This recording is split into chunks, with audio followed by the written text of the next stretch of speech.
Hey, watch this episode on YouTube.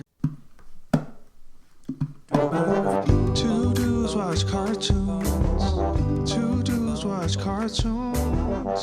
Two dudes watch cartoons. Two dudes watch cartoons. Yeah. Welcome back to Two Dudes Watch Cartoons, the podcast where two dudes, that is us, watch cartoons. My name is Evan. And my name is Alex, and I'm jazzed to be here today. I'm excited. I really am curious to get into this today. We're talking Disney Pixar's Inside Out 2.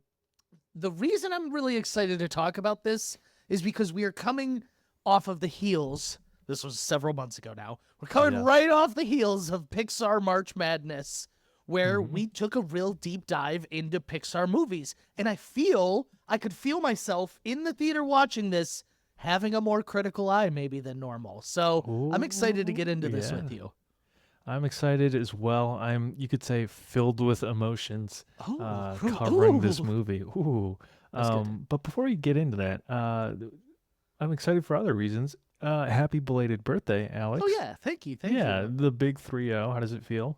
I'm 31 now, my man. Oh shit. It's okay. I'm the young one of the group. I totally understand that.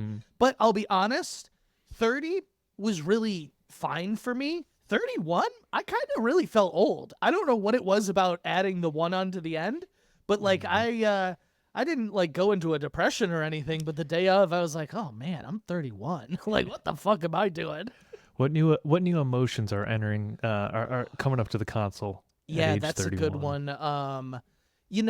Regret. And this is good. Yeah, regret. No, Despair. This is such a funny one because it'll segue into the movie a little bit, and I talked about this with Nikki, and this is something you've known about me for like a good large majority of my life. Like, my plan was like to get on TV. I wanted to play a social strategy game. It was Survivor, Big Brother. I got on the circle, and so I was like sitting 31, and I was like, I don't have that goal that I used to. I used to be so driven and motivated. So I think a little bit of ennui slipped into my life. Ironically, more than anything, even though I live such like an exciting and fulfilling life, I there's nothing like that, a heart-staking, big money on the line type of deal. So maybe I'll become a gambling addict. Just kidding. Yeah, you'll find it. You got time. 31's young. Feel that. Also, I don't know that we ever acknowledged it on the pod, but this is a couple months old at this point. Congratulations on your engagement with three-time guest? Two or three. Guest? Yeah, she's 2 or 3. We should have invited the one, her on the for only. hair. What's she doing? Yeah. No, thank you. Yeah, we're getting engaged. Wedding planning's going really well, mostly because she loves planning a wedding. Everyone knows I am not much of a planner myself. So it's been going very well, though. Very excited, and it's going to be good and going to be fun. And thank you. I don't know we acknowledged it, but I don't think we did. Either way, exciting life milestones. We got right into March Madness. That's true. More exciting more things came up. things. Yeah. Just kidding. If she's listening, she is definitely going to be listening to this. So totally kidding. Not more exciting at all. Cool. Yeah. No. Lots of emotions and milestones. And you know what? I've been seeing chatter online about this movie because, like I said, I feel like I got a lot of opinions, good and bad. So I think this is going to be a fun one. But I saw a lot of people that were like, I wish Riley actually was a bit older in this movie, maybe. Like. And it got me thinking, like, maybe they do something where they more milestones in her life, like going away to college then or whatever. Sure. So I think there is maybe some juice there, but we can get into the whole nature of sequels as a whole. But I guess we got to talk about the elephant in the room. Did you get around to watching Pixar's Inside Out 1? I did not. God damn you. I never watched it for the tournament. Did not get around to watching it for this. Son of a bitch. So, yeah. What was your perception of Inside Out going into this? Is that it is held up as one of the best Pixar films of all time. You know, it made it to the quarterfinals? Yeah, maybe. yeah, and it was our 4th seed. Mm-hmm. And I think people couldn't get enough of it when it came out. I don't know, for whatever reason, I just didn't see it. 98% on Rotten Tomatoes. Came out what year? 2015, 9 years ago. 2015, yeah. The big hit back then. Yeah, I feel they like make us wait for the sequels. They don't just try to, besides the Cars ones. I think that's like a strategy now. They've like, I think it's Pete Docter, Pixar higher up, who is quoted as saying that, or I don't know, one of the execs. I don't want to pin it on him, but they are going full bore on sequels. I saw that after the COVID years, which I'm still kind of mad about them for that. But I still cannot understand how they compare the six. I'm doing in air quotes for just people who aren't watching on YouTube, which you should be doing. Everyone go watch on YouTube. But during the Disney Plus years, I don't understand how they measure the success and failure of those that did not have a theatrical release in a non-pandemic time, because now from these interviews that we're seeing, it sounds like they very much consider Luca, Turning Red, and is there a third one or just those two? I think it's just Luca and Turning Red. They consider those like failures. Maybe Soul. Well, Soul was right on the border of COVID or not. But Luca and Turning Red were strictly released straight to Disney Plus, as well as the movies. And they're like, yeah, those movies just didn't do as well, I guess, because they were too personal of stories. Or I don't even know what bullshit they said. But it's so aggravating because it's like, you didn't actually properly test. That's not like testing the waters with these types of stories, because famously, we love Luca. Turning Red we liked, but Luca, beautiful masterpiece of a movie. I'll say it now, better than Inside Out 2. For sure. Yeah. I'm excited. We don't need to get into a full-on ranking of every Pixar movie here, but I am excited to get a general gist of where you think this movie lands. Yeah. I totally agree. I think Luca was a better movie than Inside Out 2. But let's get into the movie itself. We've been talking around the movie, sort of. Yeah, I mean, my impression of the original is that it was considered one of the best. So I don't want to say my bar was set high, but I've also been hearing great things about this movie. It just recently crossed $1 billion at the global box office, which is huge. So it's the fastest animated movie to ever make $1 billion. Wow. Yeah, so faster than Super Mario. I imagine that's faster the than last Super one Mario to do it. Yeah, that's impressive. And it's only been out 2 weeks, 2 weekends, 2 weekends, 3 weekends at most. By the time you're listening to this, maybe 3 weekends. Dethroned Dune 2 as the top box office earner of 2024. Lisan Al-Galib. It's got it, as it is written. Yeah, as it is written. Knife, chip, and shit. I love Austin Butler's fucking cunty response when he goes, "May thy knife, chip and shatter." Love that. Parts of the movie getting off Honestly, track. Sorry.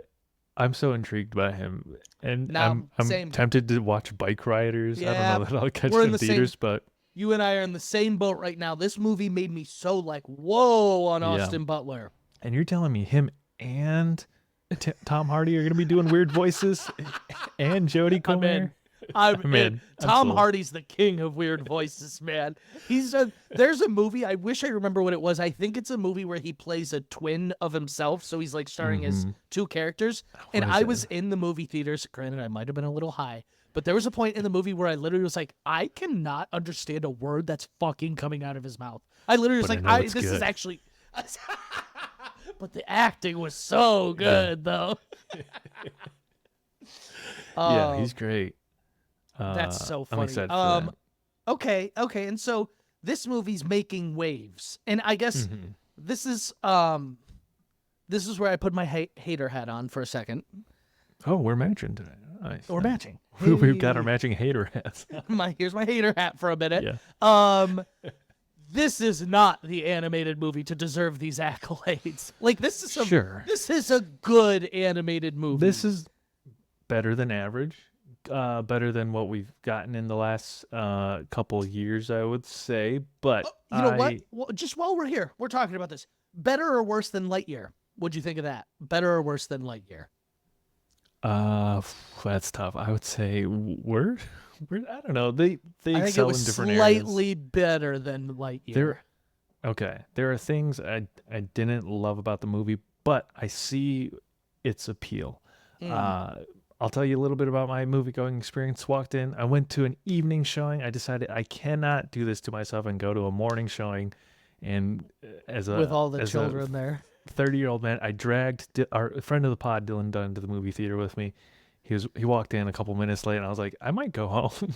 This was last You're night. like, I can't be here alone. This is so bad. Yeah, it's we hard. walk into the theater. It was also weird.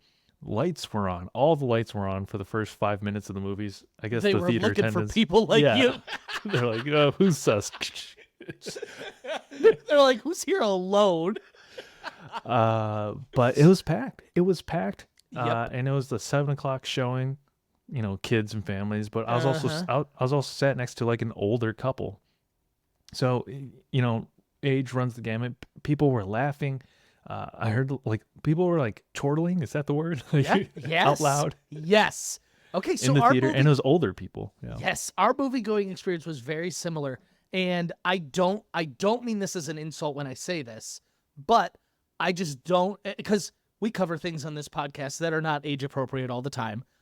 I just don't think we are the demographic for this movie because what age group do I think this is? I think it was like high school to like young college crowd that was in my theater was having the time of their life.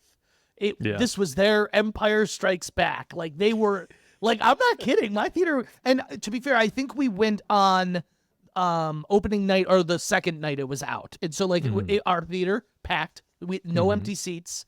We were next to an older couple like us, probably a little younger because I'm 31 now, probably a little younger than me, but we were next to peers. Yeah. And so my theater, and it's not like I was having a bad time, but I wasn't having an audibly good time like the rest of my theater was. Another, just other things that affected my experience. We're a couple minutes into the movie. Dylan and I sitting next to each other. Sorry, I'll never get over this shit. Never get the Skybox tickets. It's not good. It's not a Lux experience. Go ahead. Sorry. So we're seated. Movie starts. Lights finally dim. So an employee comes in and changes it. And this younger couple comes up. They're like, "Hey, you guys are in our seats." And I was like, "Oh no, we're like these are our numbers." And he like counts down because he was on the end. And I was like, "Oh shit, we are." And look at the lady next to us. And we're offset by one, but in a day and age where there are assigned seats, and I had based mine off of her. I didn't count the other way I should have. Oh, you I goofed. will know Yeah, for you next didn't. time. You were basing on her. But in a day and age where seats are assigned, how do you, especially in like a packed theater environment, how do you get that wrong? How happens quite often. Luckily, It happened to me on the last airplane ride I was on. The guy, no, this is my seat. Checks his ticket. Oh, it's not my seat. So here's my question for you. I'm shocked I haven't asked you this question. Do you miss the Wild Wild West where there were no assigned seats? Because movie theaters were not always like this. This is a relatively new thing where it's all assigned seating now. You would occasionally come across a theater where it's assigned seating. Most of the time it was first come, first fucking serve. Yeah. I love the convenience of assigned seating, but I do think the fact that you don't have to fight for your life for a good seat has made people too comfortable. People are bringing in blankets. Soft as a society. People are coming in their PJs. The blankets are an interesting one to me. I'm shocked not to be an alarmist, but I am shocked people can bring in blankets with like the Batman shootings. Like being honest, not to be an alarmist, but that is every time I see a blanket, I'm like, wow, that seems ballsy to me. HJs have skyrocketed since you said it, not me. You said it, not me. You said it, my friend, not me. Man, That was tough. I remember So going into like it's you'd also walk the into like combination. Iron Man 1 and you'd have to be like, okay, I'm gonna go sit here. You go fucking sit up there. And, like Yeah. you just find Okay. whatever. So it's a combination of assigned seating now, and every seat is like a luxury seat. Like you can kick your feet out. Like I don't have to be that scumbag who's looking for a seat to put my feet on in front of me. Yes. Okay. I don't know if you experienced this, but the theater I was at, the theater chain I was at has you can recline seatings for all the seats, which cool. Did you go to whatever. Imagine? But they also, I did Imagine Theaters. Got that Imagine shirt on, baby. All right, that's the hometown Sponsored theater. by Imagine Yeah. Theaters. Hook us up, Paul Glantz. Get us into that trailer. I know he listens, so oh yeah. But they have those guardrails. And Oh, if oh, you're yeah. reclined, it obstructs your view. What's the point? Like, Oh, in I've your never view. run into that issue. I used to always take the seat with the guardrail strictly to put my feet on it, but now it seems like a hindrance. I don't go with the guardrail. Where are you like being closer, further back? I don't know. It's been a long time since you and I have gone to the movies together. I would say if the theater is split into thirds, I like to be on the border of the second and third sections. Like somewhere in there. I don't want to be back row, but like, I hate being too far back. I'm like, what am I don't wanna doing be, here like, now? middle, you know? I get you. No, that makes sense. Behind what about you? We can totally cut this out, but just since we're talking about it, I'm wondering, what do you think was the last movie we saw together? Was it Civil War? I was, oh my God, Evan, I was going to say, I during think it's a Bike Trip? Marvel movie. Or Did was we it see it during Endgame? Bike Trip? We saw It might have been- something during. Yeah, it No, might have it been couldn't Endgame have because I been remember I Endgame, slept could it? during one. Okay, it might have been it was Civil War. I think it was Civil War. That was okay. Yeah. We could leave that. Or we could cut it. Let's go back. So, the reason I bring up all these things is because the movie going experience, for some reason, is not what it used to be. It's dying. I love going to the movies. I could go to the movies every single week. And I would never get bored. But I'm wondering if the assigned seatings is ruining the experience. No, I'm totally kidding. I don't think that's it. But yeah, I don't know. I'm trying to figure it out because it doesn't feel the same as it once was. And I wonder if COVID just truly will never go back to how it felt before. I mean, to this movie's credit, maybe it's not the movie Drew a we huge crowd. would hope that is getting all these accolades, but I'm glad it is because it says something for like people are still willing to go and see movies, and I don't know, it's just like it's obviously geared towards a younger demographic, so like people are still taking their kids to see movies. Like there's been this, everyone's doomsaying like about the end of Theaters. movie theaters as we know it, and like clearly there's still money in the banana stand. There's always money in the banana There's always stand. money in the banana stand. Yeah. Yes. Okay, you know what? You've put me on a positive note here. If anything, our movie-going experiences, the numbers of this say that the movies are not dying. It's just you got to make the right movie. So let's get into this. So first and foremost, my biggest complaint of the movie, and you know what? You probably don't have this. The recasting of voices. So who was? I know Mindy Kaling is no longer discussed. Is that correct? She was discussed, and Mindy Kaling. And Fear was Bill. Fear Hader, was I'm Bill guessing? Hader, and I love Buster Bluth, so he did a fine job Tony replacing Hale for was Fear. good. Yeah. Tony Hale's great. We've been watching Veep. He's absolutely hilarious on Veep as well. Okay. So they were fine replacements, but it's just like so annoying to me. And like the movie's making $1 billion. You telling me that they couldn't shell out for their higher appearance fee? It's just it's annoying. Yeah. Yeah. What's Mindy Kaling doing these days except for ruining the Scooby-Doo franchise? Come on.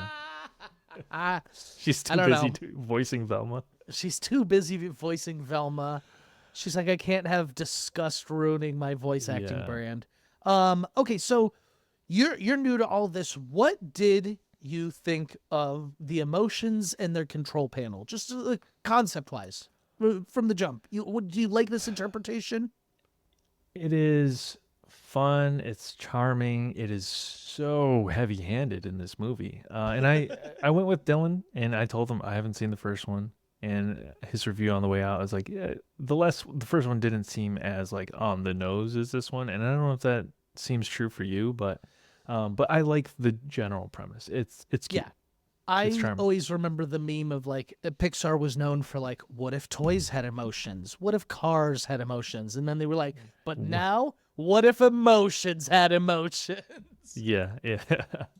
uh, I mean, so second time around for you, I guess. Not with this movie, but with this storyline. So for Has it lost me, its charm? yeah, I don't know what it was. There was a little bit of, yeah, I don't know. Maybe Dylan's got the right way of putting it, but like it was very, the first time, and I wonder if it's just like the discovery phase of everything that's going on in the world, but like Mm-hmm.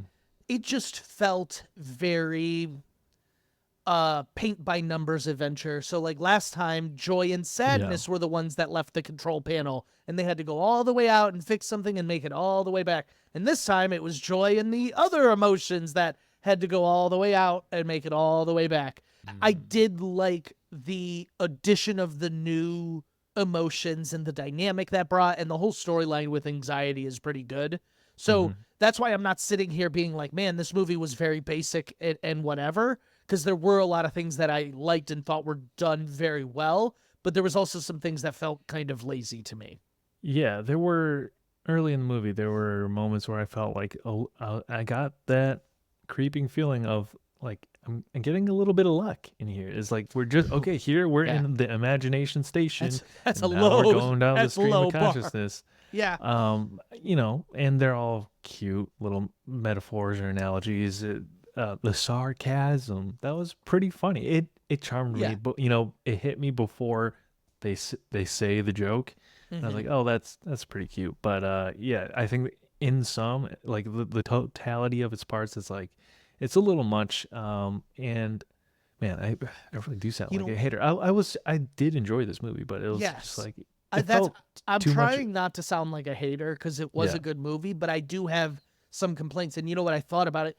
This movie to me didn't feel like it had the heart that the first one had. Like someone was Mm, very yeah. excited to Okay. make the first one, and this one felt more like a sequel. And I wonder if that's part of the nature of sequels sometimes. Hmm. Because, like I said, there was still story to tell here. Yeah. But it having like fear and anger and disgust and sadness almost felt like a burden to the whole story. Like they didn't know what to Mm, do with them all, but they were fan favorites from the first one. yeah, I could see that. Because that whole B storyline of them having to go get her Her it sense was of pretty self. it was pretty funny when her sense of self when Joy and anxiety are talking, and Joy was like, well, Riley can't do that because it goes against her sense of self. Anxiety's like, oh, great point, snap, send it off in the thing. I was like, that was like probably the biggest gag of the whole movie, the way like it was just such a split second, like, great point, let me get rid of this thing. So is the I guess climax of the first one that she establishes that sense of self? Is that like the end point of that one? Yes. Okay. I don't know if I'll ever get around to watching Inside Out 1, but I don't know the sense I'm of not self as worried part of the about being first one. spoiled, is what I'm saying.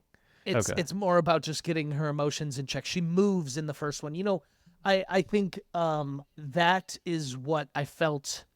You know, I think, now that I'm actually thinking about it, I think the human scenes, like where Riley is interacting with other people, I actually think those are some of the strongest things because of the relatability, the trying Hmm. like, and I don't know if this movie maybe had less of them.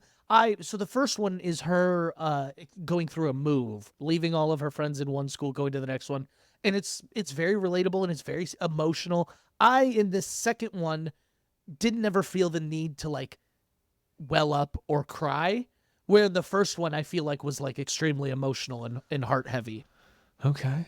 I'll be honest. I welled up a little bit. I didn't cry or Ooh, anything. when When did you well up? Tell me. it was all the emotions hugging her newfound sense of self. I was like, okay, That was good. that's All the of thing. them, This yeah. movie works.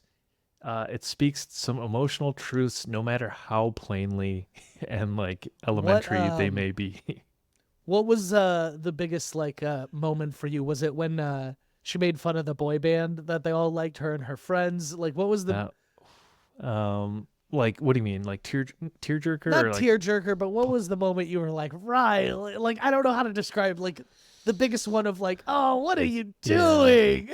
Oh, I know what it was for me. Oh, I can't. The music one was pretty bad. It was in the hockey game when she stole the puck from her teammate. Yeah, that was probably the worst. That was and also I when was she like, just how... ditches her friends for the cool girls, but also slick move.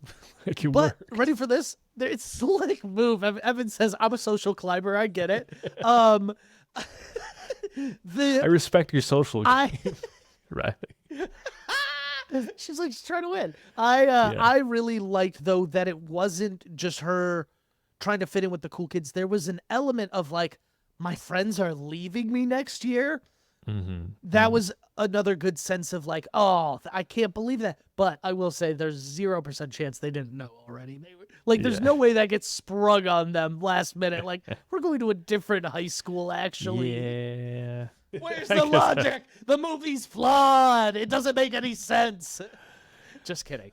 But I thought that was a good motivator to cause all of this anxiety and cause her to, hold on. How long? We're what, like 20, almost 30 minutes into this podcast? Can't believe I haven't said this yet. Before this movie, I did not realize I had much more anxiety than I've ever realized in my life. The whole running scenarios thing, I was like, that's anxiety? I was like, I do that all the time. No, that's good social game. I was like, I'm preparing. I was like, I gotta be prepared for every situation. It really made me look at myself. I was like, oh, is that not a good thing to do? Yeah, I'm a big if I'm driving somewhere new, make sure I know where the parking's at, or like I get a general I gotta prepare. That's anxiety you're telling me? Yeah. I had no idea. I think, that emotion especially was, it's illustrated very well. And I do agree with you that all of the other emotions have very little to do in this. Even the new one, shame is kind of the turncoat. So like shame has a bit of a, or is it shame? Embarrassment. Yeah. Embarrassment was pretty funny. Every time they did the hoodie, I was like, oh yeah, that's kind of funny. But like Ayo Edibiri's character didn't need to be in the movie. Ennui didn't need to be in the movie. Fear Ennui was didn't pretty need funny though. I'm glad Which Ennui one? was in Ennui was very funny though. That's like her adolescence, like it's very boring. nostalgia was very, very funny. Every time nostalgia I got came, laughs. no, get out of here, nostalgia. Not yet. As someone who is prone to nostalgia, I was like, that got me pretty good. You're like, oh, you're too young for all this nostalgia. Evan's at like 15, slamming apple juice. Like, damn, I miss those days when I was 10. I miss those days. As someone who moved, I'd be like in Nova, I'd be like, man, I miss my friends in Farmington. Miss those Farmington Hill, those FH days. Miss them. The good old hills of Farmington. I don't necessarily feel like we need to stick linearly, but the one thing I've lost, I don't know. Anyways, I'm gonna stop qualifying this statement. The first moment where Joy breaks down felt so unearned. We're like, where she cracks, you mean? She cracked. She's like, I don't have all the answers, yada, yada, yada. And it's like, okay, but we're like 15 minutes into this movie. Like, this is the first obstacle you guys have sort of encountered. I want to talk about this theory that I have with you, because I actually totally agree. I didn't think about it in those terms, but it felt left field to me. Like, it felt like that would have been something towards the end of the movie, but you're right. It was pretty early on. And I really like Amy Poehler and Joy, so I'm not trying to rag on it here. I think this is a script thing. Yeah, absolutely. Do you think people make movies and TV shows now with the thought or idea of being a meme? Or trying to go viral, or trying to... Because that moment Do you think kind of feels that way to me. Delusional? Of course I'm delusional. I have to be delusional to blah, blah, blah, blah, blah. Oh, okay. Yeah. I mean, I think certainly there are instances of it. I won't say I think this I saw it that. first in reality TV, and I think I've just been seeing it more and more in real life. Yeah, I don't know. still feels like an earnest attempt to tell this story. I just felt like it was misplaced in the Okay. plot. You know, You don't think it was memification of our media? I don't. Put it towards Do the you end think of the that's a movie. real thing, or did I make up the memification of our media? You can be honest. No, I make things up. I think there are things that, there's stuff like that happens. All right. Next time you see one, you let me know. I want to know if I'm onto something. Okay. If anything, Bluefy and Pouchy, okay, they were probably my favorite part of this movie. The prison break scene, gold. prison I break loved was really good. every second of that. Oh man! So Riley in the prison break has a deep dark secret, and classic. This is why I hate Elon Musk. He's taken one of the funniest websites and really tried to ruin it at all costs. But some of the funniest shit I've ever seen is always on Twitter. But it's like the first tweet is like, "Oh, I bet Riley's deep dark secret is that she is gay," and someone quote tweeted it was like, "Getting queer baited by Disney every 2 to 3 years is a classic tradition at this point." And I was like, "Oh my god, I don't know if this is on purpose, but they fucking love to make someone question. Oh, it's Disney's MO. We've had rants about it time and time again. How Disney has released their first openly gay Shout character. out to the new first openly queer character, Riley. Oh, that cracked me up though. I was like, oh, they do be queer baiting us all the time. Yeah, and we fall for it every time. And you know, you taught me something. And that's What did I that teach you? all publicity is good publicity. So Disney knows what they're doing. They're like, let them yell. Never doubt Bob Iger. God, I've always bet on Bob Iger. Yeah. That's so funny. I just thought that was hilarious though, because I was like, that is classic Pixar and Disney. Can't outright say it, so they love to hint at it. I don't have a car at the moment, so I'm getting a lot of things delivered to my house. Marty has made it so easy because not only are they fast and efficient, but they're the cheapest option out there by far. I get these matcha lattes that retail for like $45 for a 12-pack. And I've never bought it full price. I get it on Marty for $15. Marty's woman-owned, sustainable, socially conscious, and eco-friendly. What they do is they buy up surplus inventory from the top brands that you love, and they sell it to you at a lower price, so you save food waste and you save money. That was my first question, was how do they get these things so cheap?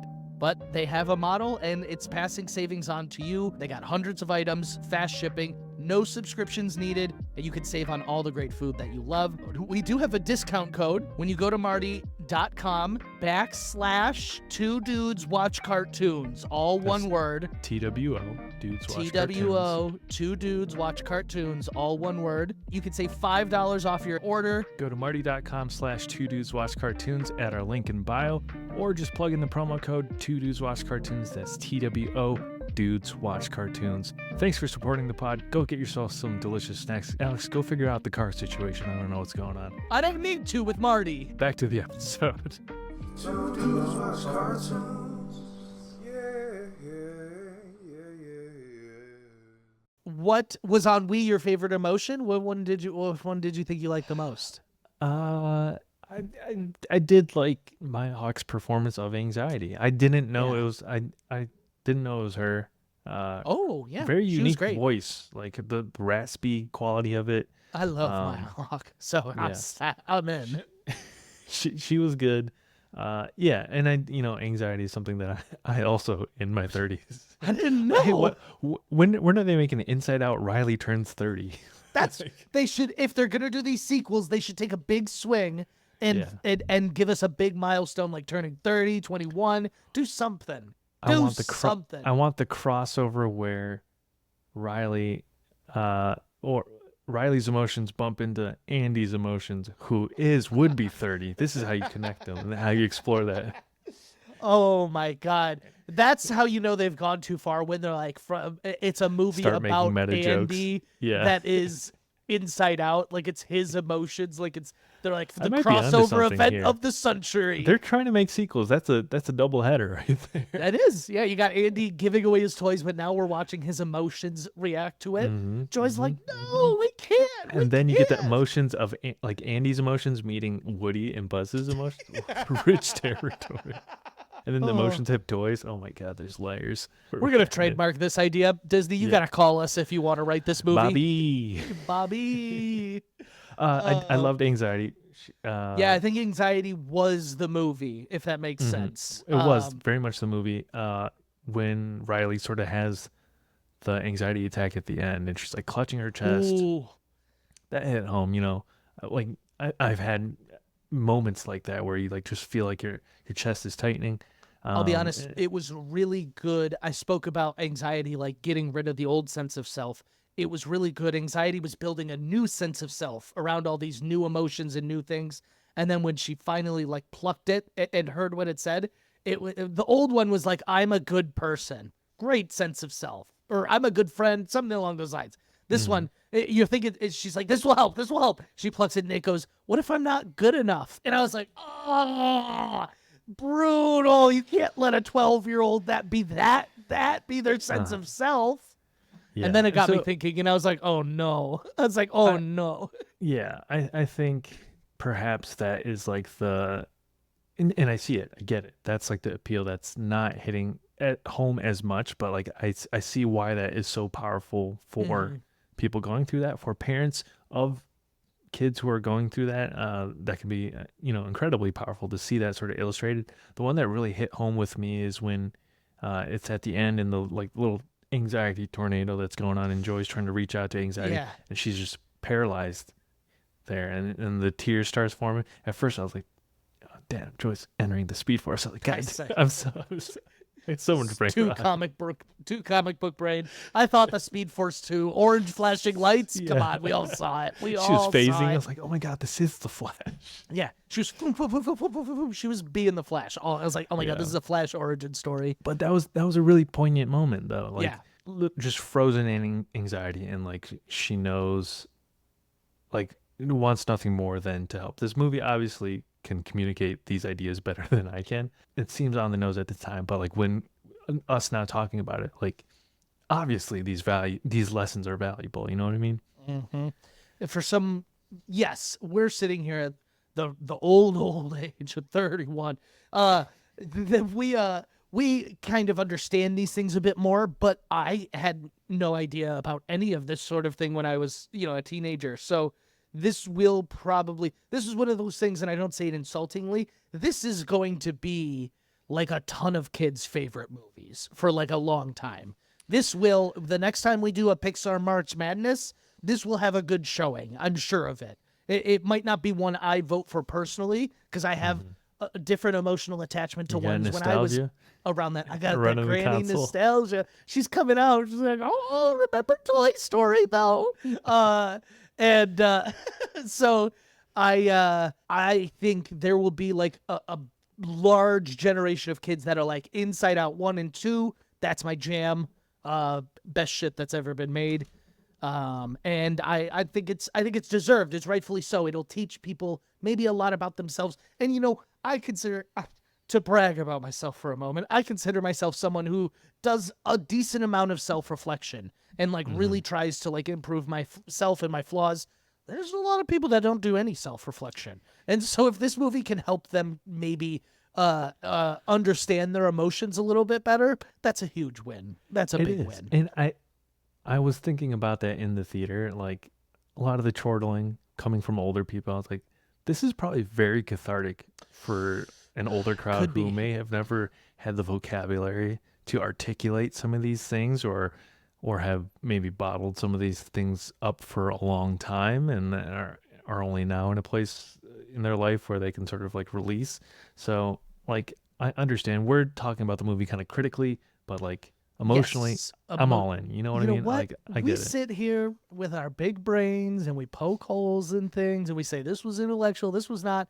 This is not a movie we should be thinking about, Evan. It's a movie we need to feel. It's a movie you feel, and I did feel it towards the end. Absolutely. Yeah.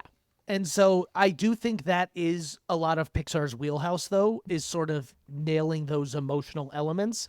And so I do think it's really funny. At some point, someone in the room was like, fuck it, what if we just did emotions? Like, what if we just like, you know what I mean? It's almost like they've like swung the pendulum fully They've the other way. run out of ideas. Yeah, they run out of ideas. They're like, synonyms. they're like, what can we do to make joy, fear, and anger? They're like, we just make them characters. Yeah, they did elements. Shit, what are they gonna do next? What's left? Letters.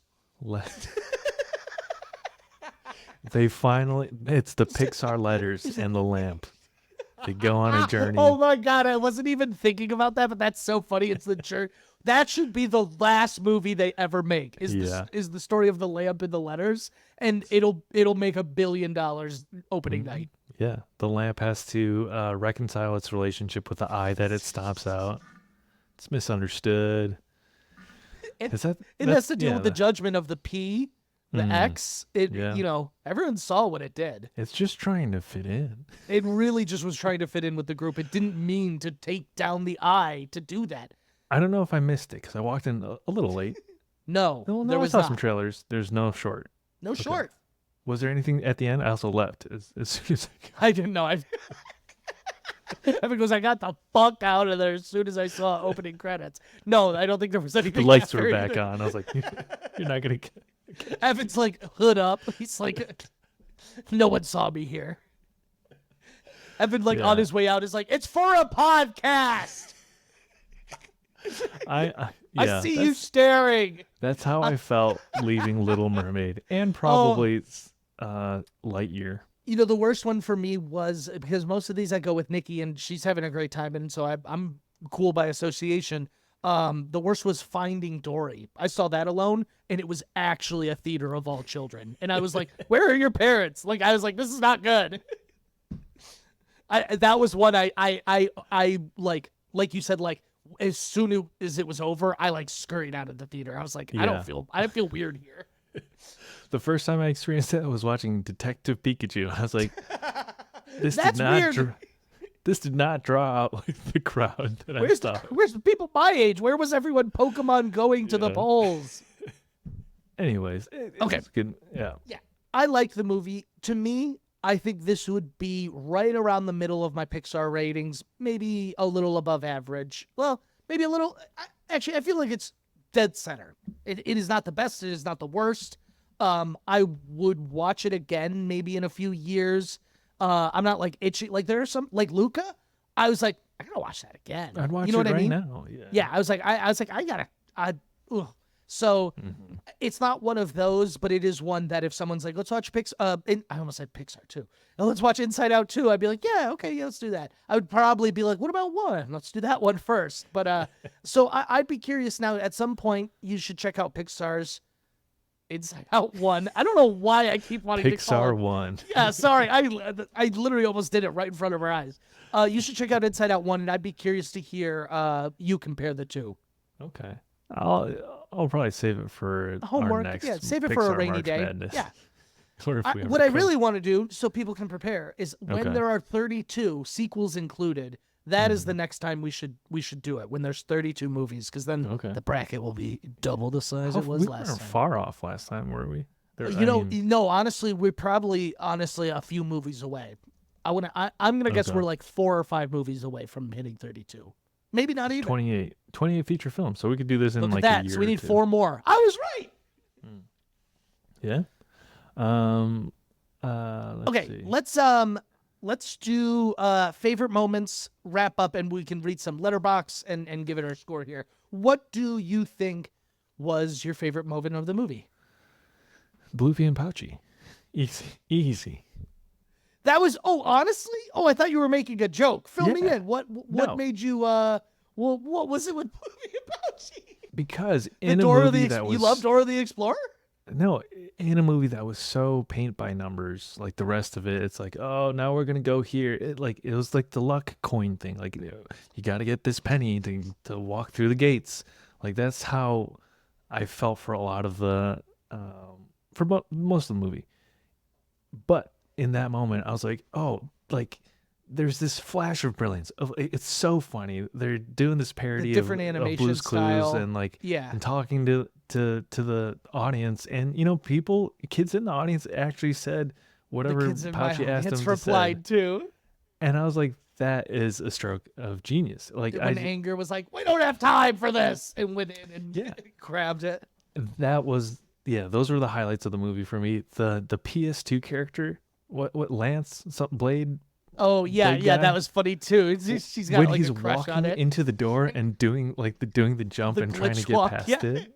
Yeah, I was like, And he rolls. Yeah, that was so these funny. jokes, those are the jokes that I love. That's a good point. That's a What good was favorite yours? moment. That's a good favorite moment. Yeah. I think that for me, wow, I had so much time to prepare. What was my favorite moment? I think that it was probably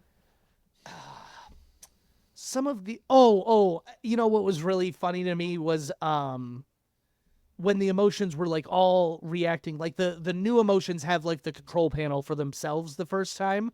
Just that whole sequence was really funny. Like Ayo was like an exclusive invitation, and like finding out about the anxiety. I was like, oh man, I could do quite a lot of all these things here, and I've kind of considered it a good thing. So just the whole exploration of those new emotions, I think that was like the meat and potatoes of this movie for me, and so that was my favorite part. Probably more favorite parts, but what do you say? We read a couple of letterbox reviews here, and then we'll give our Sure. scores. Sure. First one, right out of the gate, 4 stars. Where's horny? It's pretty. Yeah, and right under it is a 4.5 stars. Someone must have tweeted this or read this. Riley's deep dark secret is that she's gay. Yeah, I guess you could read some I of those bet a lot of undertones. yeah. I don't know. 3.5 stars. A strawberry watermelon vape would have calmed Riley down. This is terrible. Our middle schoolers are vaping at an accelerant rate more than... Look, as someone who even smokes himself, children, kids, don't do it till you're older, please. This one's kind of dark. 4 stars, guys. There's no suicidal emotion. 3.5. That Ooh, probably felt yikes. good as fuck for Pouchy. God damn it. This one says 4.5 stars. She has a big lesbian crush on her. So I guess people are reading a lot of these queer undertones. Cool. I'm not gonna say it's not there. I'm also know not gonna what? say it is No. there. Knowing Because Disney. I am a straight man, and when I was a freshman, the senior varsity tennis people were the coolest people I had ever seen in my life. And looking back on it, Evan, they are the biggest nerds I've ever seen. But like when I was 14, they were the varsity tennis. coolest motherfuckers I've ever seen in my life. Yeah. They had it together. They had it all. Yeah. What you played varsity towards? What was that experience getting? Then on I was the the cool one. Getting called Yeah, up it was- to varsity. Yeah. It was. I mean, then I was the cool one. Who I did was you like, take oh. under your wing? We don't need Yeah, to start name that's- dropping guys from high school. I'm gonna start naming names. No, but it just was like there is something so to me palpable of the JV varsity relationship that like I personally did not read her her being so obsessed with that other girl as like a big lesbian crush. Could be. It could be for sure. Could be. But Disney's not gonna queer bait me this time, I think. I'm not falling for it. Oh man. Until Riley says it herself. I gotta talk actually, biggest cringe moment. I always talk about I like when things make me feel moments, but man, when she put that red streak in her hair, I was like, oh Riley, no. Yeah. What's the most embarrassing thing you've ever done for approval? I'm not gonna name That doesn't names have here. to be as deep as that sounded. I'm not gonna. This is a general school. situation. In our fraternity, there's like a pledging period where you are becoming a member. It would be like someone buying themselves a set of letters before they are a brother. It's not like a huge deal, but it is like a big social faux pas. And I'm not saying this is something that happened, but if it were, it would be awkward as hell. Yeah, super awkward. I was saying personally. If it was. This is where my mind went. I don't know. I do a lot of things for approval, but I don't think I'm ever embarrassing about it. What about? I think I'm cool like and high funny. school. Wait, I don't know.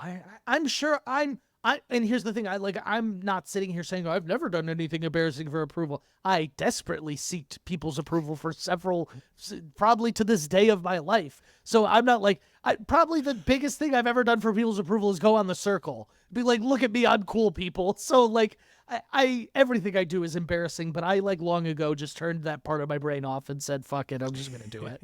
Live your life. Yeah. Just I live like your that life. approach. Yeah, fuck it. What about you? Can you think of anything embarrassing? I bet you actually have. It's not to throw you under the bus.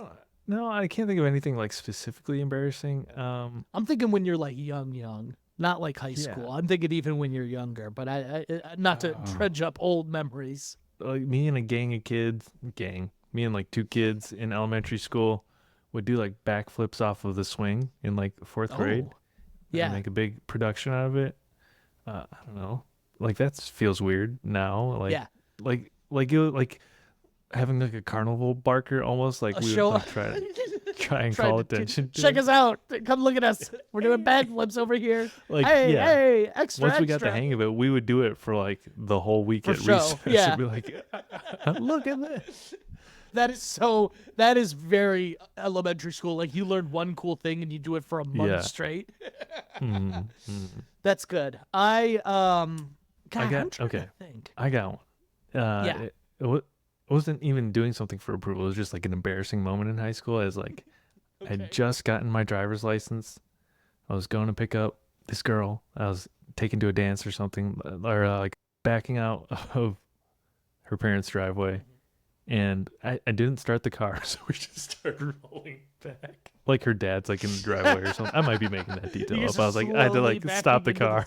It would probably take me very long. Yeah, I'd like have to sit here and think like, what is something that, like, I know there's things that I've done that are super embarrassing, but like I said, I think I do so many of them. I've blocked them out, shut it out. Gosh, I don't know. I'll have to think about it. Let's give it our ratings, unless any more of these Letterboxd reviews look good. I don't know. I've already sort of stated my opinions. The movie is charming. I think the emotional lessons are there, and for certain ages or demographics, they can be very profound. It hit me towards the end as well. But personally, the movie, as its own sort of story, like you said, did feel paint by numbers. I got luck vibes from it, which I did not want. No. Where they literally go to like an imagination station or something. Imagination was in the name, and I was like, what are we doing, guys? So that's from the first movie, to be fair. Okay. But I will give it a 4 out of 5. $1 billion at the box office. You cannot refute that. It's resonating with people, and I can see why. Movie's not for me, but it is a well-executed movie that speaks emotional truths, albeit a little plain. I think we have done this the past couple of pods, but I'm also going to give it a 4 out of 5. I was coming in here ready to give it like a 3 out of 5, but I do actually think after talking about it, I've come up a little higher on it. It's been a few weeks since I've seen it too. I saw it, like I said, when it came out. Your envy took over and was like, I gotta sound as cool as Evan in this review. I gotta sound as. That's my thing. God, I'm so envious of others too all the time. I just don't show it. So I think that for me, the emotional lessons are there. I might not be the audience. I think if I was in middle school, high school when this came out, I would have a totally different perspective on this movie, honestly. I think just the fact that I'm so goddamn fucking old at 31 now, I think that I sat there from a different mindset and was able to take different things from it. I enjoyed myself, but by no means was this like my favorite Pixar movie of all time. But Pixar makes good movies to begin with, so maybe that bar is just high, is partly what I was actually thinking about during this, is like, if this was just like a movie, an animated movie I saw, I do think I'd be like, no, this was really good. This was really good. Yeah. I just think we hold Pixar to probably a different standard than a lot of other movie studios. I would agree. Yeah. Yeah. Just because we know what they're capable of, and I think honestly, my opinions I just know you can do so much better for yourself, Pixar. Yeah, and I think maybe my perspective is a little bit colored by all the headlines coming out of there recently at the layoffs and sort of the direction they're saying they're going to go, it is disappointing to hear. But it's obviously financially rewarding for them to do that, and this is clear proof of it. So can't blame them entirely, I suppose. Let's wrap up with some news here.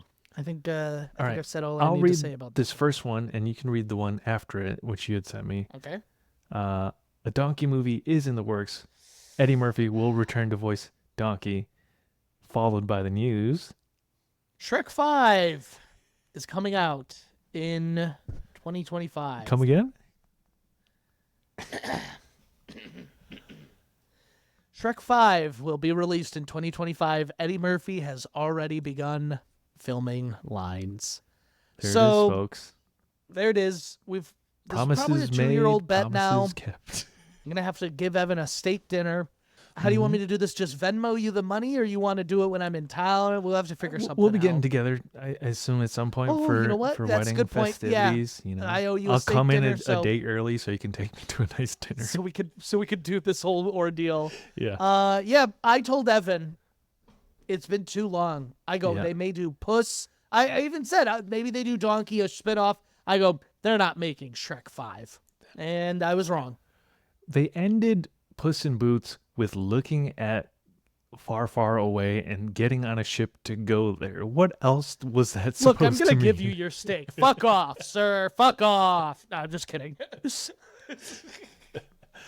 Whatever. Yeah. Whatever. We made this bet before Puss in Boots, though. I will have you know. Okay. We were covering Shrek 2 when we made it. I think we made it. Well, we made it because we made it on the Puss in Boots episode because we had differing views of what the ending meant. Oh. We that can make sounds another about right. bet. My memory. No, I don't want to make. No. So fuck these. I'm done with these bets. You win. You win. I'm man enough to admit when I lose, competitive and all. But you know what this also means? We should do Shrek 3 and 4. Yeah, at Before some that point. hits. Maybe we do them together because they're so goddamn bad. Yeah, maybe that's what that means. Okay. I should have known that was the news. Alex, You were gonna wanna if leave you're it. not watching the YouTube, Alex is getting red with anger. Red in the face. My anger emotion. You know what? That's the other thing is I think I am someone who lets anger take over. So it is nice to know, like, it just has the control panel right now. It's not my whole life. Yeah, It's there just you this go. moment. Yeah. You know what I mean? It'll You pass. haven't seen me. Anger can consume me, and I get worse and worse. Look, I gotta cool myself down here. Okay, we're calm. Okay, let's see here. So, highest grossing films of 2024 that we talked about this kind of. Inside Out 2 is number 1. Dune Part 2. Godzilla and King Kong, The New Empire was 3, which was kind of That's surprising. I don't know that I heard anyone talk. I was gonna say that. I didn't hear anyone talk about this one. I heard the Yeah. other Godzilla movie be talked about a lot. But then here's number 4, and maybe something we should look into: Kung Fu Panda 4. Well, all right. Yeah. Jack Black makes a triumphant return to the animated realm. Yeah. What are your thoughts on Jack Black? You like him? Love him. That man is having the time of his life. Yeah, I love him. Yeah.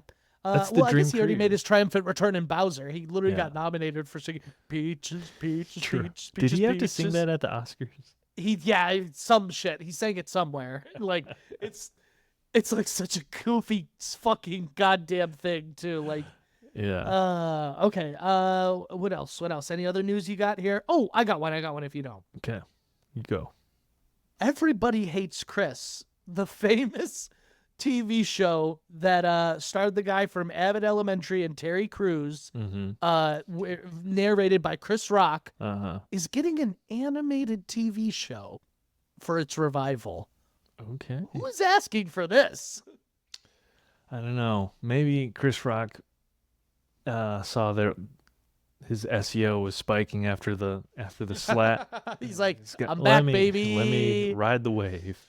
I saw in those like actors on actors interviews. So it was the guy from Abbott, and I'm so bad. What is his name? Like, gosh, let me just look it up if I'm gonna talk about it. While you're As looking soon that as I up. see it, I'm gonna fucking be like, I knew it. Okay, it's Tyler James Williams. So Okay. he was the Three star first of everybody. names. Tyler. That's what Tyler I would James have Williams. trouble remembering that as well. That's good. He was saying at one point in the series, because he's growing up, he's a child actor. his voice as a kid got deeper than like Chris Rock, who's supposed to be the narrator of the show. Like it's him It when is he's much older. deeper. Yeah.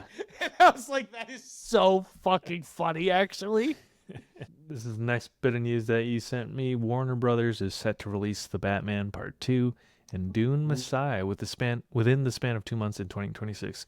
So And then there was a third tweet, actually, that I didn't send you that included there will be a Star Wars movie that also releases between those two. So it's going to be a jam-packed is that going to be 2026.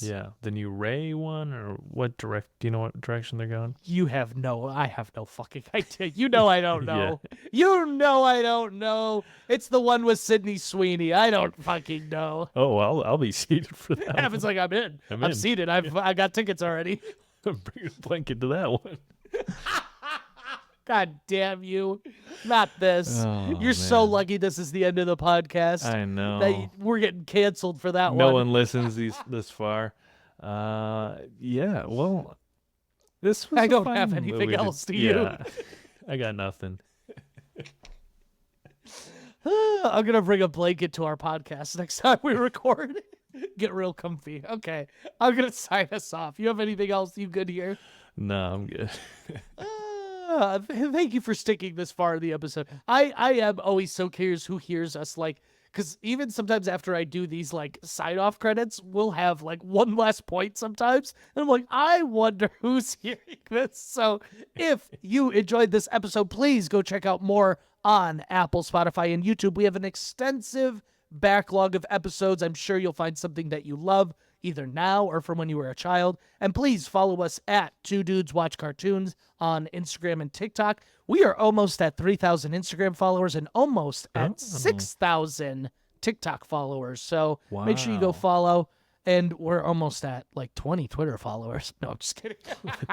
And then make sure you rate and review and leave a comment. Let us know that you watched. And thank you for watching and listening. We always appreciate it. That'll do it for this episode of Two Dudes Watch Cartoons. We will catch you next time. Two dudes watch cartoons.